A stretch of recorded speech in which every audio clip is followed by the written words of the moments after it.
Salut à tous les fans de foot. Bienvenue sur cette vidéo explosive où on décortique le dossier le plus dingue de cet été. Real Madrid, coup de théâtre dans l'affaire Rodrigo. Imaginez, un Brésilien star, annoncé partant depuis des mois, qui fait un revirement total et décide de rester pour tout casser au Bernabéu. Est-ce un choix par défaut ou une renaissance annoncée? Accrochez-vous, on plonge direct dans les faits réels, basés sur les dernières analyses et rapports. Commentez, likez la vidéo et abonnez-vous à la chaîne. On y va. Cet été, le mercato du Real Madrid ressemble à un thriller hollywoodien. Rodrigo Goes, 24 ans, le prodige brésilien arrivé en 2019 pour 45 millions d'euros, a été au centre de toutes les rumeurs. Depuis l'arrivée de Kylian Mbappé, la concurrence en attaque est féroce. Vinicius Junior. Bellingham, Endrick. Rodrigo se sent-il de trop? Les médias espagnols, comme la COP, ont rapporté que le joueur réclamait plus de reconnaissance et un rôle central. Il a été lié à tous les géants, Liverpool pour remplacer Salah, Manchester City pour booster l'attaque de Guardiola, Tottenham, Arsenal. Même des clubs comme le PSG ou le Barça ont été cités en coulisses. Mais voilà le twist, malgré ces liens, aucune offre n'a atteint les 100 millions d'euros exigés par le Real. Selon des sources fiables, comme l'analyse de Tim Vickery sur Sky Sport, Rodrigo pourrait bien faire un U-turn surprise.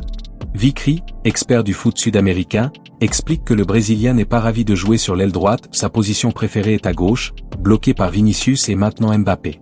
Rodrigo est probablement le joueur le plus talentueux de l'effectif du Real Madrid, a dit Jude Bellingham l'an dernier, mais il ajoute qu'il doit souvent se sacrifier pour l'équipe. Résultat? Une saison en dents de scie, avec seulement 10 buts en Liga l'an passé, contre 19 la précédente.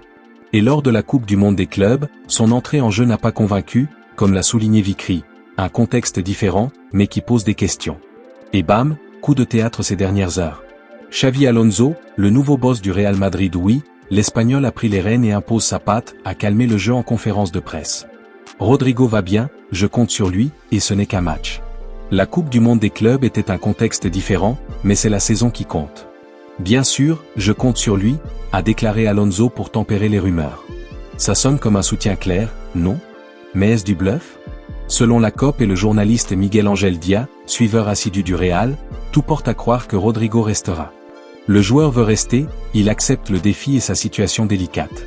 Le club n'a pas d'offre, a lâché Dia hier soir. Apparemment, après des semaines de réflexion, Rodrigo a pris du recul.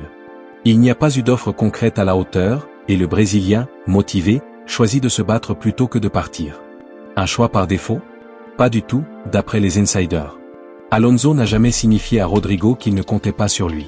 Même s'il ne l'a pas fait entrer contre Osasuna mardi soir, c'est juste une rotation, pas un signal d'exclusion. Vickery va plus loin dans son analyse. Avec Mbappé qui déséquilibre l'attaque, Rodrigo pourrait se sentir moins important. Mais Manchester City, favori pour le signer, n'a pas encore bougé sérieusement. Si Rodrigo veut partir, City serait l'un des rares clubs pas inférieurs au Real, dit Vickery, en notant que Guardiola adore les squads compacts. Pourtant, à 10 jours de la fermeture du mercato, fin août 2025, un départ last minute n'est pas exclu, mais improbable. Les reports confirment, Rodrigo est ouvert à rester et à prouver sa valeur. Allons plus profond. Pourquoi ce revirement?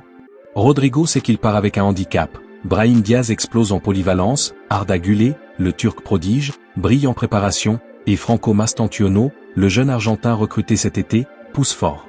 Sans oublier Endrick, compatriote brésilien de 18 ans, qui impressionne déjà. Rodrigo doit déjouer les pronostics. Sa polyvalence, aile droite, gauche, faux neuf, est un atout, mais avec Mbappé et Vinicius inamovibles, il risque le banc. Pourtant, des sources comme Football España rapportent que le Real veut 100 millions pour le lâcher, ont un prix qui freine tout le monde. Manchester City est prêt à payer, mais seulement si Savino part à Tottenham. Arsenal suit de près, prêt à baisser le prix, mais rien de concret. Liverpool? Juste des rumeurs. Vickery conclut, d'ici le 24 à 25 août, ça pourrait devenir un saga de dernière minute. Mais pour l'instant, le vent tourne vers un stay au Bernabéu. Est-ce une bonne nouvelle pour le Real? Absolument. Rodrigo a déjà prouvé son talent, 54 buts en 216 matchs, des titres en pagaille, 2 Ligues des Champions, 3 Ligas. S'il accepte le défi, sous Alonso qui prône un jeu offensif et rotatif, il pourrait exploser. Imaginez un front d'attaque Mbappé-Rodrigo-Vinicius, invincible. Coup de théâtre confirmé, Rodrigo devrait bien rester au Real Madrid cette saison. Un dossier riche en rebondissements qui nous tient en haleine jusqu'au bout. Va-t-il regagner sa place et faire taire les critiques? Ou une offre surprise de City changera-t-elle tout? Dites-moi en commentaire, Rodrigo doit-il partir ou rester? Likez si vous kiffez ces analyses foot, abonnez-vous pour plus de news mercato, et activez la cloche pour ne rien rater. On se retrouve bientôt pour plus de scoops. À plus, les footeux.